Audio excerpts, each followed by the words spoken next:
Hello friends, welcome to my channel. कैसे हैं आप सब लोग? आशा करते हैं बहुत अच्छा होंगे। तो अब बज रही है 9:45। सारा काम हो चुका है सुबह का। बहू का भी 2-3 दिन काम है ऑनलाइन, तो अपना काम कर रही है। तो खाना बना रही हूँ मैं, और मैं बना रही हूँ आज चने की दाल का मोगर। तो चने की दाल मैंने भिगो दी थी, आधा घंटा हो गया, ये भीग गई है। और इसको मैं अब इसका मोगर छौंकूंगी। कई व्यूअर्स ने मेरे से इसकी रेसिपी मांगी थी, तो सब्जी की तरह ही छौंकते हैं। इसमें पानी इतना डाल के रखते हैं कि ना तो ये ज़्यादा गीला हो और ना ज़्यादा सूखा हो। तो पानी की मात्रा भी मैं जितना ये होता है उससे 1 इंच ऊपर रखती हूँ पानी, और फिर ये 1-2 सीटी में ही हो जाता है। सीटी इसकी मैं बाद में खोलती हूँ, तो छौंक के इसको सब्जी की तरह ही। चाहे तो आप इसमें टमाटर, हरी मिर्च, अदरक वगैरह डाल सकते हैं, चाहे तो यूं ही छोड़ सकते हैं। और एमी की बन रही है खिचड़ी, ये देखिए एमी की खिचड़ी बन रही है। और ये आलू है, जो आलू कस के मैं उबाल रही हूँ, और इसका बनाऊंगी मैं रायता। तो आलू कस के और फिर इसको थोड़े से उबाल लेते हैं, तो ये बिल्कुल गल जाते हैं और फिर रायते में अच्छे लगते हैं। चाहे तो आप दही में छौंक लगा लें बाकी मसालों का, और आलू को डाल दें, मतलब आलू का पानी निकाल लें सारा और फिर डाल दें, तो इसका रायता बहुत अच्छा लगता है। तो ये दोनों चीज़ें तैयार हो रही हैं, और अब मैं चने की दाल का मोगर बना रही हूँ।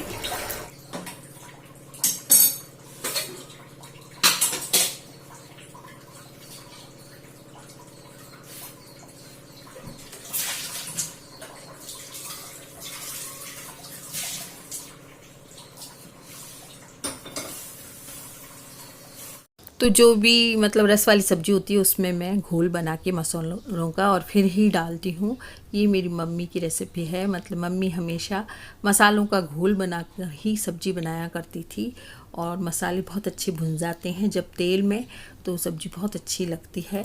तो ये मैंने मसाला डाल दिया है, सब मसाले डाल दिए, नमक मिर्ची वगैरह, और ये तेल में जीरा राई डालकर इसको भून लिया है। और बस चने की दाल डाल दूंगी, और पानी 1 इंच जितना डाल दूंगी जो ऊपर रहे पानी दाल से, और फिर 1 या 2 सीटी इसमें बच जाएंगी। उसके बाद मैं उसको बंद करके और फिर रख दूंगी, खोलूंगी बाद में। तो इससे क्या है कि मेरी जो चने की दाल है पूरी अच्छी तरह से गल जाएगी। एमी की खिचड़ी बन चुकी है, उसमें मैंने सोया बड़ी डाली है, घिया डाला है, कस के आलू डाला है, तो उसको ऐसी खिचड़ी बहुत अच्छी लगती है। तो बस ये दाल का मोगर होने वाला है, चने की दाल का मोगर। और अब मैं बनाऊंगी, ये काला नमक है जो मैं साबुत लेके आई थी। अब इसको थोड़ा सा इस छोटे हमाम दस्ते में करके और मैं मिक्सी में कर दूंगी। और ये जीरा भी मैंने भून लिया है। रायते के लिए मैं मसाला बना रही हूँ। काला नमक रायते में बहुत अच्छा लगता है, तो इन दोनों को मिला के मैं पीस लूंगी, जीरा और काला नमक। और फिर उस पर मिर्ची डालना चाहें तो रायते मिर्ची डाल लें, और बहुत अच्छी लगती है। लाल मिर्ची, नमक, काला नमक और जीरा।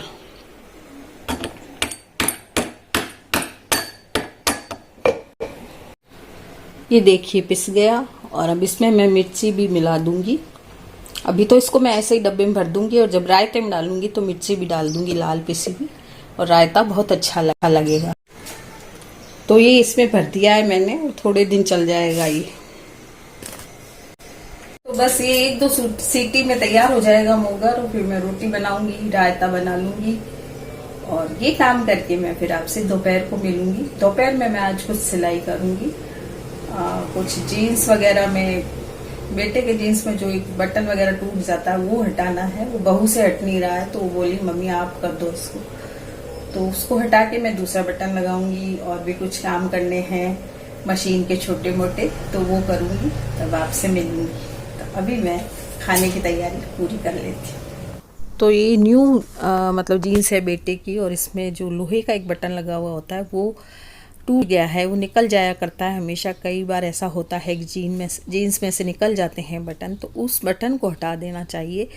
वो मेरे से भी नहीं हटा, बहू से भी नहीं हटा, तो फिर इन्होंने हटाया तो उसके बाद मैंने एक बड़ा बटन इसमें लगा दिया और वो भी थोड़ा सा दूरी पर लगाया, जिससे उसकी जीन्स थोड़ी सी धोने से टाइट हो गई थी, तो वो टाइट नहीं रही, थोड़ा सा आगे लगा दिया मैंने इस बटन को और ये जीन्स वापस काम आ गई। तो ऐसे छोटे मोटे काम कर लेने चाहिए जिससे कि आपको कपड़ा आपका नया पड़ा रहे और फिर वो काम नहीं आए। तो मतलब इतनी महंगी जीन्स आती हैं तो इनमें ऐसे बटन लगा देने चाहिए, लोहे वाला बटन हटा दें और इस तरह का एक बटन लगा दें आप, जिससे वो काम आ जाए आपके। लोहे वाला बटन हटा दें, उसको बिल्कुल ही हटा दें, अगर खड्डा रह जाए तो उसको थोड़ा सा सिल दें।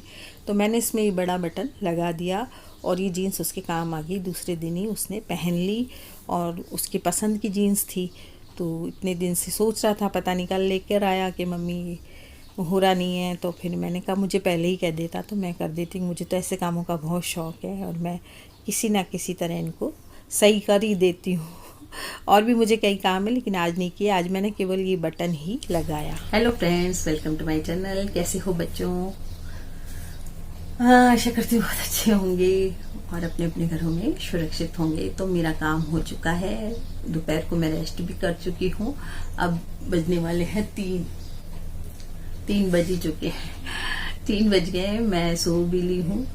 बहू का आज पियर जाना था तो वो पियर चली गई, आ जाएगी शाम तक या कल तक आ जाएगी। उसका भाई आया हुआ है, बाहर है उसकी सर्विस, तो वो आया हुआ है तो उससे मिलने गई है। अच्छा, बेटा अपना क्लास ले रहा है ऊपर, ऑनलाइन क्लास। तो मैं खाली बैठी थी तो मैंने सोचा आप लोगों से बात कर लूं और मैंने आपसे कहा भी था कि मैं आपसे बात करूंगी।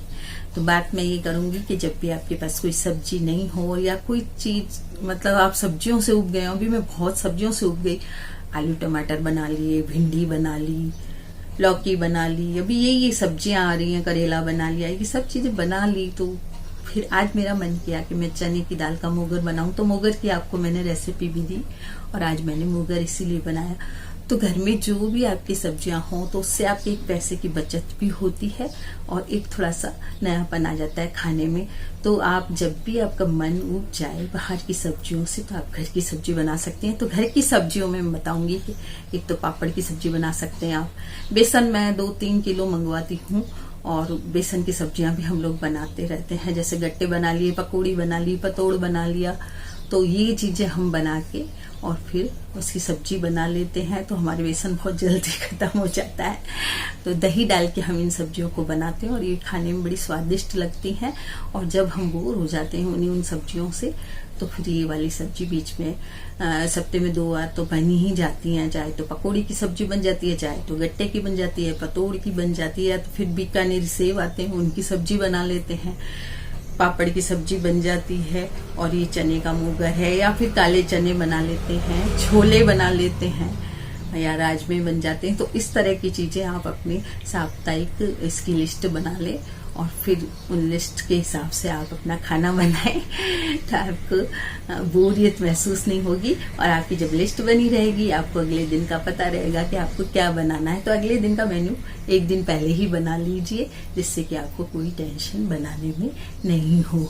तो हमारे एक जान पहचान वाले हैं तो वो तो कहते हैं कि मैं तो घर पे बता देता हूँ कि सुबह क्या बनाना है, तो औरतों की ये समस्या बिल्कुल कम हो जाती है। तो कई आदमी लोग भी अगर बता देते हैं कि उन्हें कल क्या खाना है तो ये भी एक समस्या, बहुत बड़ी समस्या औरतों की दूर हो जाती है, क्योंकि औरतें तो जो भी बनता है वो खा लेती हैं, लेकिन आदमियों की ही समस्या होती है। यदि घर के आदमी बता दे कि कल ये बनाना है तो बहुत अच्छी बात है, ये तो हमें कल के लिए आराम हो जाता है और टेंशन भी मिटती है।